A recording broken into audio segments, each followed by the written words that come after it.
Hello and welcome to the B2Beast podcast, the best place to collect killer ideas for big business. And today we have got a beast in the building. He is an elite community builder, a top-tier content creator in social sales and marketing, a 4-time LinkedIn top voice, and currently the CEO of AMP, where he helps organizations amplify their brand with electrifying organic content. Please welcome Morgan J. Ingram.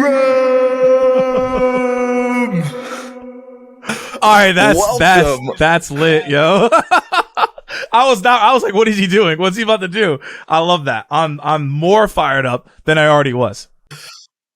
Nailed it. Well, I am fired up to finally have you in this seat on the other side of this, man. Been awesome to follow your journey on LinkedIn and all the digital realms. You're crushing it in the organic content category, which is where we're going to tap into today. But would love to just get a quick little snapshot of your world. What are you most grateful for right now in your life, your business, everything you got going on? What are you most grateful for right now? The thing that I'm the most grateful for is listening to my inner voice. I feel like that voice is sometimes, or mostly neglected, and people sometimes don't even listen to it ever in their life. They'll die and they never listen to it. So for me, I'm the most grateful that I'm listening to it more and more and really diving into that voice, which is helping me do the things that I need to do and understanding where I need to go. Amazing. Absolutely amazing. I think a lot of people, especially in the digital era, don't quite recognize how valuable it is to be able to finally let that calm, that noise kind of settle and listen, because a lot of the answers that we're all looking for, we already have inside. We just have to peel away all that junk and noise and notifications on top of it. So that is a non-traditional but brilliant answer to keep top of mind here. Would love to just capture and share a bit of your story. You've had an epic journey from what I can see from the outside, especially in enterprise, B2B, like the big boy sales is kind of where it psychologically has been categorized. And you carved your lane as a thought leader there. And now I'm seeing a whole new world emerge and evolve. So I'd love to hear from your end. What has your journey and your story been like so far? And where are you heading next? Yeah. So quick context. I can give everybody the whole story. If you go look at a LinkedIn profile, I was a sales development rep. So that's someone who does cold calling, cold emailing to schedule meetings for another sales rep. So as soon as some of you heard that, you're like, well, that sounds really tough and does not sound like it's for me. Like, it is tough. And somehow I went into it. I originally wanted to go into marketing though, but I went into sales to learn the skill. And then I ended up creating content in that space, and then ended up doing sales training in that space, and ended up, winning these top sales voices. However, deep down, it's not what I wanted to do for the rest of my life, because I love the craft of creating content and marketing. And the shift the reason I really made the shift was I was watching, I don't remember exactly what it was, but I was watching this video, and it talks about the 10%, 1%, and the 0.01%. Travis, I don't know if you've ever heard of this concept before. No, I have not, but I like where this is going. So I want y'all to stay with me, because this is so important. If you don't get anything else I'm going to say today, this will make you think about your life differently. So it talks about how the 10% is if you get to 10% of your craft, you're really good at what you do, right? 80% of the revenue comes from 20% of the sales reps in organizations, just to give you a baseline of what that 10% means. So you're really good at what you do. You're considered, within the top tier, right? And so there's a level where you get to the 1%. Consider the 1% like getting to the NBA, the NFL, or, Premier League if you're watching internationally. That's what that is. So not that many people make it there, and you're considered as part of that association. And then it talks about you got to be really, really obsessed and mentally ill to get to the 0.01% of something. And that's Hall of Fame level. People that we know, such as like, and I don't like him because he beat the Falcons, but Tom Brady, right? Everyone knows that I don't like him, bro. Kill my Falcons, but Tom Brady, right? Ronaldo, Messi, right? Phelps, Kobe Bryant, the LeBron James, you can put on that, Michael Jordan, right? These are considered the elite of the elite Hall of Famers, right? And so the video was just talking about when you get to the 1%, are you going to love what you're doing enough to get to the 0.01%? And so when I watched that video, and I also read the book called The Dip by Seth Godin, if you haven't read that as well, it talks about how when you're really good at something or you're great at something, you have to take a moment to take a dip to then accelerate to what you really should be doing. So when I saw that video, I read The Dip, I realized that as much as I like sales, it wasn't what I wanted to do for the rest of my life. And I was facing the dip moment. And so I've taken that dip, right, to go in what I really love, which is the content creation and the marketing piece. So hopefully that's helpful for people as they're thinking about their next moves. Like it painted a clear picture for me. Wow. And no, this is a crucial detail of people that really, really want to hit that elite performance. Like you already think 1%. It's like, oh yeah, they're good, they're great, they're whatever. But like for those that truly, truly want to bring it to that next level, that is, a non-negotiable piece. You'll burn yourself out. You'll lose that motivation, that sustainability. So I'm really, it's something you typically see in athletic context, but seeing this translated to business, huge win. Love seeing that. What would you consider the most important, I guess, pieces of the puzzle to recognize those signals or exercises, things to do to make sure that we're not just kind of coasting or on autopilot on those things? What were those signals that said, no, bro, this is not the lane. You're good at this, but this is not it. How do you read into those? What do they sound like or feel like or look like? Yeah, that's a great question. And we're talking about from like 1% to like the 0.01%, or just like overall like sentiment. I think as you're going so. Yeah, this path? just that.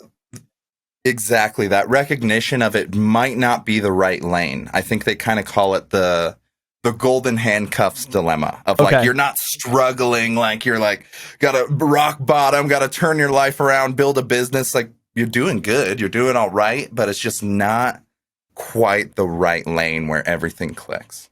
So I'm going to use an anime example for this one. I don't know if anyone's ready for this one, but sports anime. Let's so here's the it's a sport. It's a sports anime.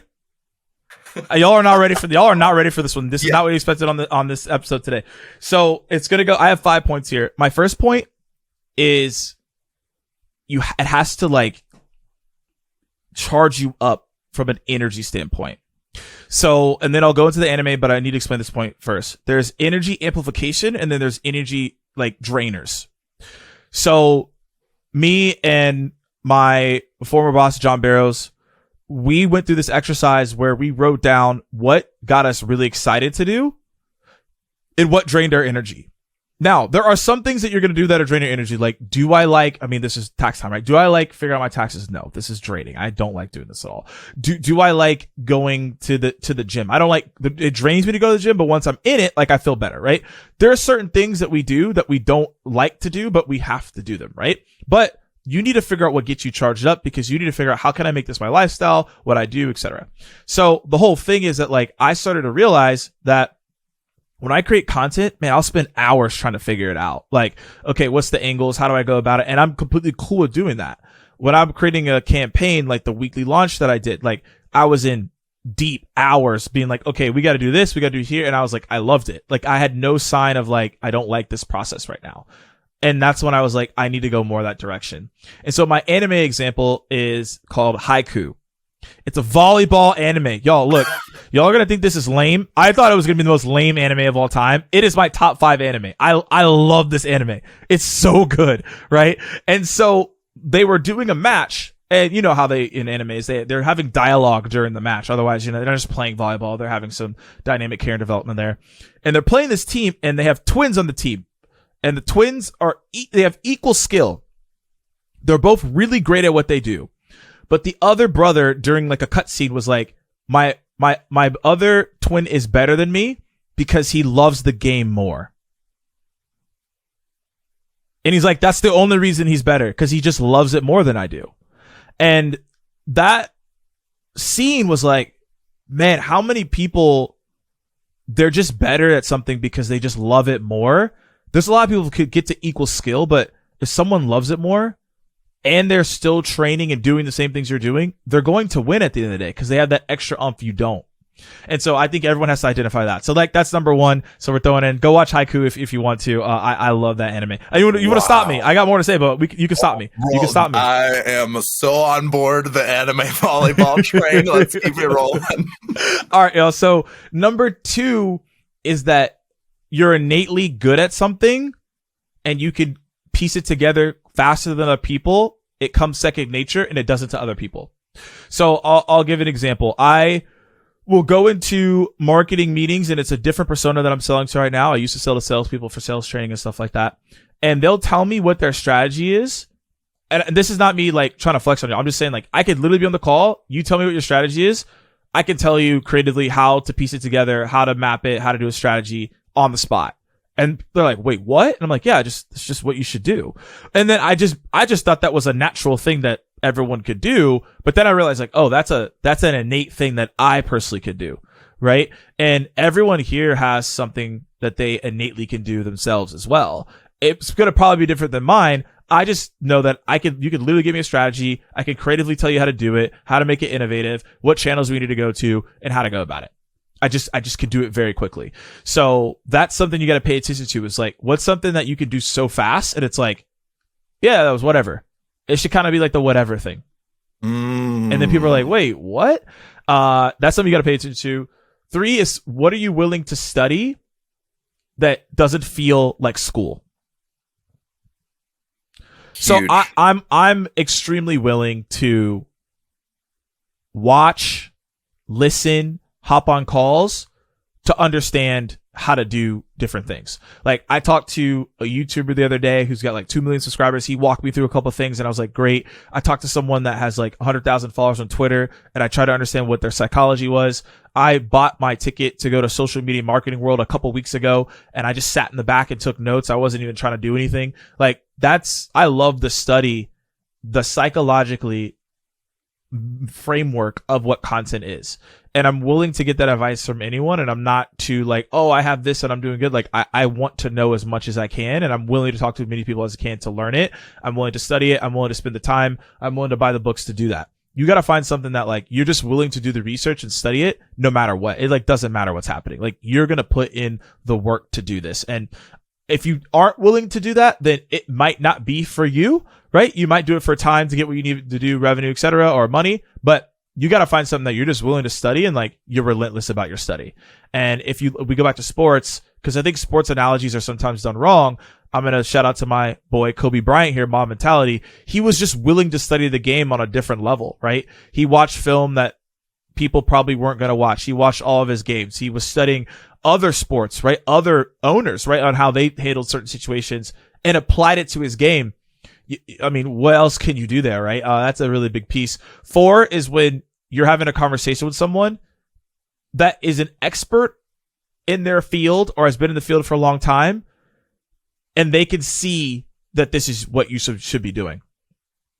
If you're getting continuous feedback and someone's like, yo, like, this is what you should be doing, like, this makes sense, and like, you just started in something, that's big. Like, for me, like, I've never been a full-time marketer, but I can have a conversation with a marketer and they're like, wait, I haven't thought of it before. It's like, wait, you've been in this for like 15 years. Like, I'm just telling you like what I think to be true, right? So that's like a really big piece when you start getting love and just accolades from other people in that industry. That means you're on the right track. And then 5 is, this is also as well going back to 1, but it's a little bit different. As you start to realize, okay, this is what I should be doing. This is what drives my energy. It continuously drives your energy and you feel at peace. It doesn't feel like work. It feels like flow state. which, you know, if you don't know what flow state is basically when you're working and like it feels like nothing is happening around you. You are in the zone, you are locked in. And if you can get those 5 pieces, that's how you know, okay, this is a 0.01% for me. And again, you may have to take a dip, you may have to take a step back, but it's important. Wow. This is better than I could imagine. Was totally looking for like a quick little like this or that. We literally have a 5-step checklist of your role and passion alignment. That truly is like a necessary element for reaching that maximum human potential, which I think a lot of people, especially listeners of this show, really are interested in that, whether it is on the business side or personal, or what we often see is that eventually starts merging into what you mentioned earlier, lifestyle. You weren't talking about only your business or only your family and like personal life. You're building a lifestyle you truly enjoy from the moment you wake up to the moment you go to sleep. And that is what I think this is about. That's what I admire about this new era of business and influencers and creators. It's about freedom and control. And passion. Like you literally can find that lane, that missing piece that we're always kind of looking for. Even the people that got the job, the car, the wife, there's a little piece missing, and it might be this. So love having this conversation, and it leads perfectly into our second segment of the show where we're trying to steal your secret sauce. Clearly you're doing something right over there day to day. So I'd love to just kind of tap into that and extract what we can real quick. Do you have a habit or task on your plate that is non-negotiable? Something that you just have to do every day. It's just like a keystone of your world and your life. I love this. There are multiple, but I'm going to stick to the one that is the most important. So I don't know if Andy Frisella, if y'all are familiar with him, he's got some really good content. MFCEO was his podcast. I think he shifted to something different. He said something in his podcast. I started doing this 4 years ago, and I was like, oh my gosh, what the heck? This makes so much sense. Or 4 or 5 years ago. He's like, every day. So basically what he talks about is that you need to reward yourself in some way that you're making good strides towards something. Typically we set really big goals. Hey, I want to be a millionaire. I want to fly a private jet. I want to drive this nice car. I want, this type of relationship. I want to go on this big vacation. Okay, it's not going to happen overnight. It's going to take you some time to get there. So if you're not rewarding yourself in some way that you're moving in that direction, you start having that self-talk of like, can I really do this? Like, is this going to happen? So he talks about write down like 3 to 5 things that you need to accomplish that day, or tasks you just need to do, so you can give yourself that like motivation bump, like, hey, I'm doing it. And I'm going to relate to something that I'm a huge fan of, and this is video games. Video games do a fantastic job of this. Imagine if you played a game and they were like, okay, we're not going to give you any checkpoints. We're not going to give you any accolades. We're not going to congratulate you. You're going to play for 80 hours and you're just going to go beat this boss. And then we'll be excited. Nobody would play the video game, because then you'd be like, I'm not getting any love. This game sucks, right? In the game, what they do is they give you little things. They're like, hey, level 2, congratulations. Skill tree, congratulations. You can go get a teammate. Here's a new armor. You unlock the city, right? They're getting you every single minute. But we don't do that in our own lives. We just say, oh, okay, I guess I'll wait 40 years to go get this thing. Like that doesn't, like logically that doesn't make a whole lot of sense, because that's why games are so addicting, right? So make your life a video game. And the way that I make my life a video game is every day I set the goals. So no one sets the goals for me. I set the goals for myself. So you need to be the admin here, play your own game, be the master of it, and say, hey, these are 5 things I'm going to do. And let me tell y'all, these are not crazy things. Like I write down like, do a workout, walk, send 10 personalized videos to somebody, right? Like send a follow-up to this person, right? Say my 3 grateful things that I do as well, right? And so these are just things that I do to make sure, right, that I'm remaining consistent. And it's a non-negotiable. I do it literally every single day. Even if it's like relax, don't do anything. Literally, I'm just putting it there. Gamify your life. I love this. Love this approach. Love this system. And yes, my gaming addictions have, for better or worse, given me vivid clarity on how well this does work. In any context of you're using it, community building, we've seen the same, giving people levels, tiers, all kinds of stuff. But for your own business, like you mentioned, having that anchor point to keep going back to. So in that rhythm or that daily rotation, how does this plug into your world? Do you use a tool or applications, old school pen and paper? How do you capture and contain this? So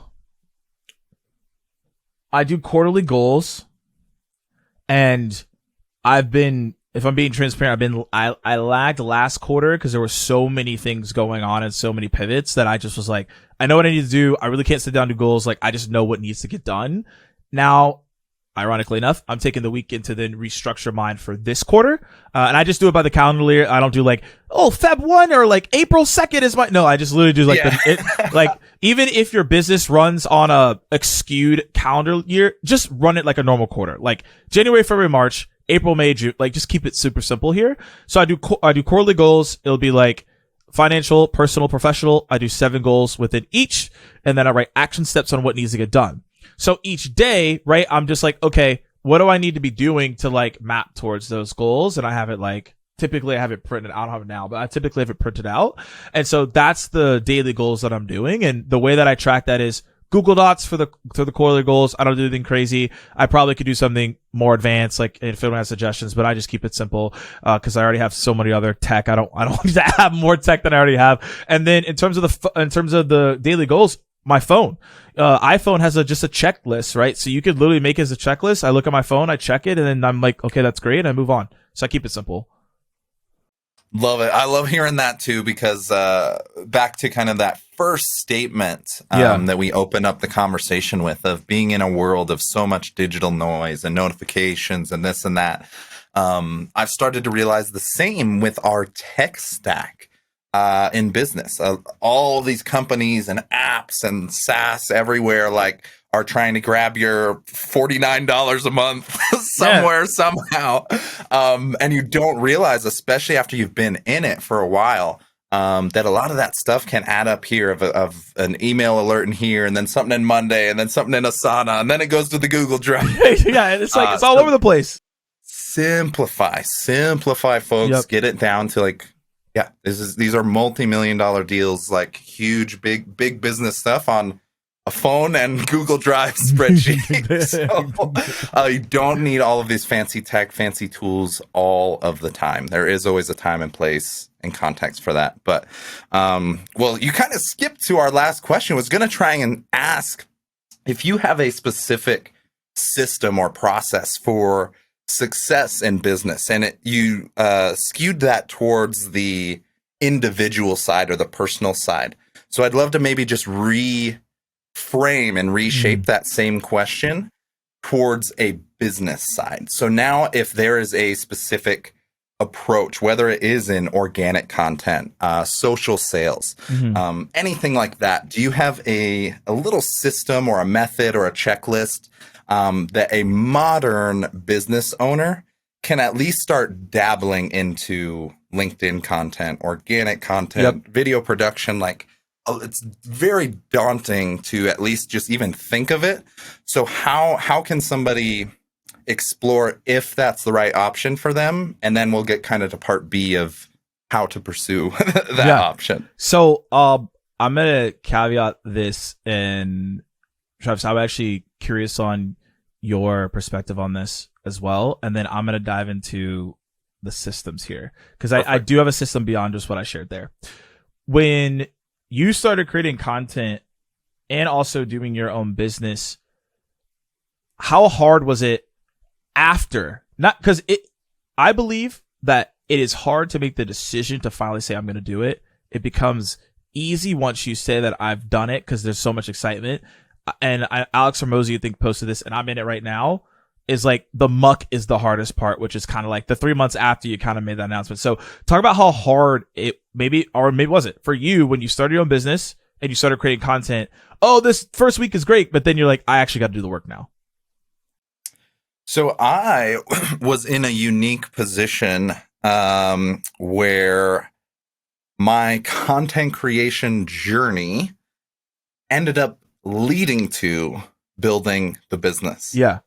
So a very unique element. Most people have the business already. Yeah.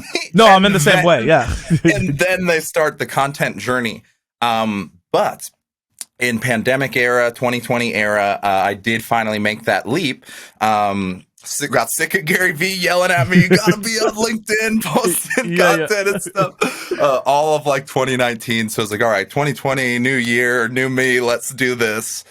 Started posting on LinkedIn, started building for an event in Denver. I was gonna be like, all right, if I'm doing these LinkedIn connections, we should take that to the next level and build those relationships with it. So I immediately stepped into a mucky scenario because the whole entire event that I was planning that was like going to be all of the ROI was set up for March of 2020.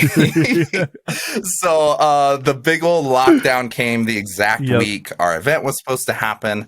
And I made a pivot that month. Instead of just giving up on the whole thing, canceling entirely, being like, all right, LinkedIn sucks, event sucks, waste of time, waste of effort. I made one pivot, one decision that eventually shifted the rest of my life. Wow. And that was to switch that event from live to virtual. And we had our first Zoom event that March, booked somebody here on LinkedIn. And I personally thought it was a mess. Again, reading back into those signals, personally, I thought it was garbage. People were coming into the Zoom room like sideways. Yeah, you're like, what's going on? Like, couldn't figure out the speaker, like, was muted. Like, just by my technical standards, could have been 10 times better. But the feedback directly after was polar opposite. Every person that attended that was pumped, excited, like energized. And the speaker that we had ended up closing clients for a big LinkedIn influencer, like on here and close. And like all of the pieces of the puzzle started to click of content creation, digital community building, using it for marketing, using it for sales. And there's been a lot of pivots since then, but that was my first remote digital production. And it was kind of creating the content side while also building that business and that offer that we've built out today. So it was very mucky, almost double mucky because the business side didn't have that clarity quite yet. But as you mentioned earlier, staying in tune with those feedback loops really starts helping you recalibrate to that lane you were supposed to be in all along. So it was very mucky, in short. and then you came to Riverside because you were sick of Zoom. 100%. Oh yeah, I get that. No, thank you for sharing that story. We definitely can unpack that outside of this because I'd love to hear more about that and the things that you went through. Sure. But to go back to the system, the reason I asked that question for Travis is because it's a mucky journey when you do content, and it's a mucky journey when you're starting out your business. This business that I'm doing is the third one. I did one in college. I did one after college. See how I was aggressive. Then I chilled for a bit, and then now I'm back, right? And it was always mucky. And even creating content beginning, it was mucky as well. And so this system that I'm going to break down will make your content way more clear. And then I'll tell you what I do to feed into the system, essentially, to how you can build the business. So the way that I'm building it right now, as I'm doing this journey, so you're hearing this in real time as I'm doing this, is I've always been a proponent of this is important, of only following 3 to 5 people virtually in terms of mentors. Because there's so much content right now, you're like, oh, I like these 50 people. Oh, and that's cool. But you can't objectively follow all those people and take their advice. You're going to be overloaded. That's too much content. And it's going to be a waste of your time. So the thing that my system that I have, and this might be unique to my own skill set, is I'm able to absorb information, take it, and innovate on it. So I'll listen to, shout out to my guy, Patrick Bet David. I love his videos. I'll watch him. I'm like, that makes sense. I apply it to what I need to do. I innovate, and then I take action. You mentioned Gary Vee. I met him 3 times. Another good dude, right? I'm like, all right, cool. That makes sense. I'm going to do that, right? And so you just want to get an understanding of how you're going to be able to do that to remain consistent across the board, right? And I have my 3 to 5 people, right? Bedros Keuilian, I'd had him in there as well. So like, I'm just like Jasmine Star. I'm just like, these are people I'm looking at. I'm like, okay, that makes sense. How can I innovate it for me?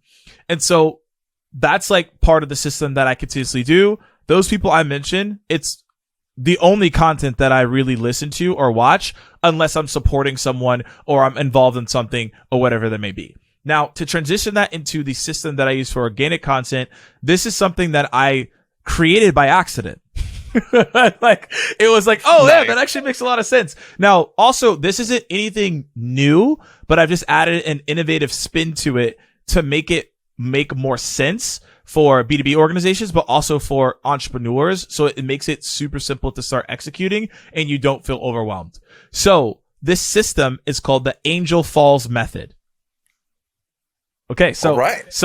Let me grab my notebook real quick. Hang on. So Angel Falls is not made up. It's the biggest waterfall in the world. It's in Venezuela.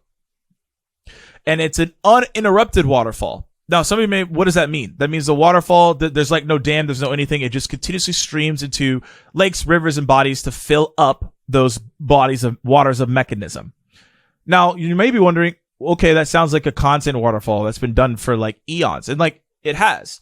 The difference though with the Angel Falls method is instead of taking your blog post that you did that, you know, was the normal blog post and the normal writing, etc., the way that I've done it is I create a huge piece of content that's backed by the narrative that I want to be known for. And it's supported by 5 pillars of content that answer my pain points of my audience. So it's not just like I'm marketing to market. I'm marketing with the sales lens based on a huge narrative. And so those 5 pillars are going to support your narrative, what you want to be known for. And those could be anything. So I'll give you an example. One of the big pieces that I've done was muffins with Morgan. So I actually eat muffins while I answer questions.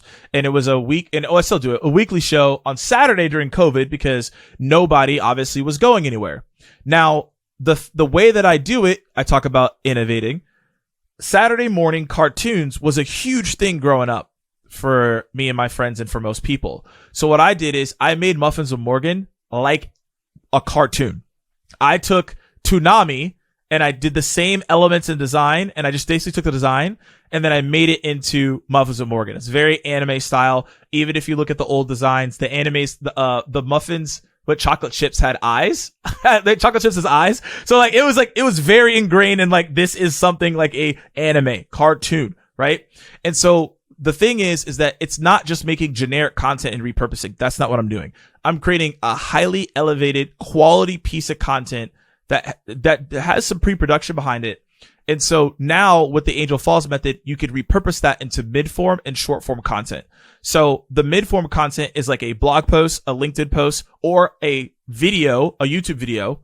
And then short-form is a TikTok, YouTube short, tweet, whatever you want to do. So I realized that it's not about transferring into short-form content. You also have to have mid-form content, but not a lot of people talk about mid-form content because most people don't like to talk about the middle of anything, right? Yeah. So that's why mid-form content is important. You got to have that piece in there. Otherwise it's not going to work. So every single piece of content in 2020, let's say 80% of my content from 2020, to 2021 was coming from Muffins with Morgan. We would get 10 to 20 questions each episode. So I just answered the questions and that was a LinkedIn post. And then if I didn't answer on the show, that was a post that I did. So all my content literally came from one source of information that I did an hour a week. That's all I did. And guess what? That just saves you a ton of time. You don't have to come up every single day. Oh, what am I going to write today? Well, you already did this huge narrative piece that's helping you. And again, like a waterfall, it's feeding into multiple bodies of water. And guess what you're doing now? You're feeding it into multiple channels. I was able to do Twitter and LinkedIn, which were my main things, and Instagram by doing that just one show. And that's my content strategy and system moving forward is I literally pick 2 big pieces of content. I hyper focus on like really drilling down the narrative, who are we speaking to? And all my content just comes from that. Amazing. Absolutely amazing. I love seeing, I'm like obsessed with max efficiency. And this is like as close as we can get to max efficiency on our time.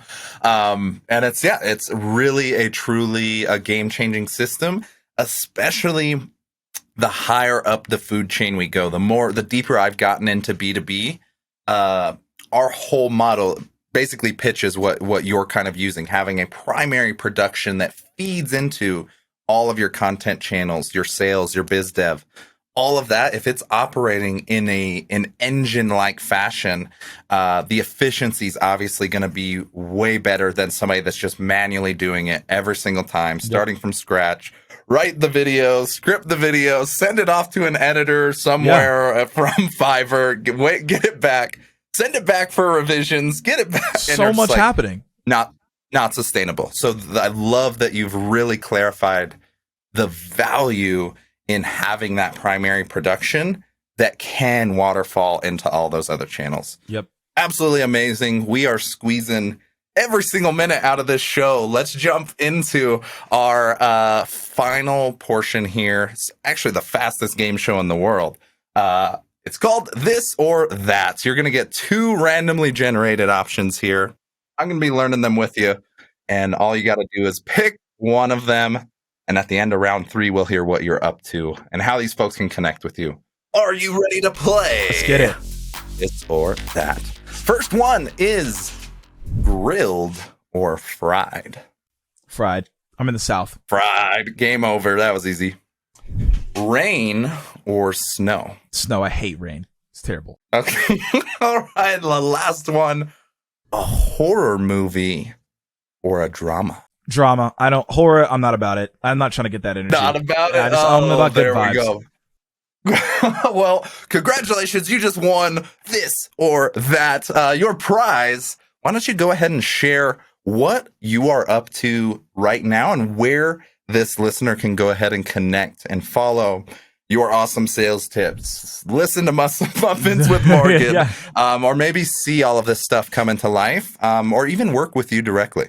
Yeah. So if you want to follow me, it's on LinkedIn, Twitter, Instagram, etc. What I am doing on a day-to-day basis right now is taking my sales experience and putting that into marketing and meshing them together and helping organizations identify their already bold narrative and putting that inside of their content so they can amplify that in their organic content and developing those pillars like we just talked about. And then making sure that once we develop those pillars, we're sparking conversations that generate some revenue using the angel falls method that I just broke down for you all in just a more deep and cohesive way based on your audience. So that's what I'm working on right now. So if you're like, hey, my paid ads are not working right now, my sales team is not getting the meetings that they want. We have content. We have no idea what to do with it.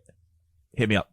Absolutely recommended. Morgan J. Ingram on LinkedIn. Great follow. You mentioned he's on Twitter, rock and roll, and all the places. You'll be able to find him. We'll drop links in the show description as well. And before we jump to our final question of the evening here, I just have to say real quickly, you are on another level. I have been following the journey. I've been, like you mentioned, having those kind of virtual and digital mentors. And you have definitely been one of them for me on this adventure. So it is an honor to have you on this show. And it's been a pleasure to see under the hood. You always think there's going to be some crazy proprietary system or technology. But some people you really just got to put in the work. And you prove that over and over again. So just have to give a quick acknowledgement and appreciation for those that are doing it right out there, because you are one of them. I appreciate you, man. I'm glad we were able to finally do something after all these years, and I appreciate you having me on. I love the show. Hopefully everyone got something out of it, and I appreciate the kind remarks once again. No, it's been absolutely amazing. And the last final question, to hand you the mic one more time. This question's for a specific listener that might just be starting out or they're stuck on that transition or taking it to the next level. So what advice or motivation do you have to send that listener into beast mode? This is something I did for myself, and I think it will help everybody here. Instead of trying to figure out what job title you want or what big goal you want to hit or a financial status, which are all great, write down what lifestyle do you want? And really dive deep here. Be like, okay, I want to like feel this. I want to live here. I want to be able to do these things on a day-to-day basis. I told myself like, hey, I want to be able to do content. I want to produce special projects, and I want to do a ton of video, and I want to be able to do it in epic locations. So my whole entire business is literally shaped around that. And that's how I'm going to scale it. And you have to figure out what lifestyle you want to live before you start building or doing something so that you're driving yourself towards that. Boom! There it is. Ladies and gentlemen, thank you for listening to the B2 Beast podcast. This has been Morgan J. Ingram.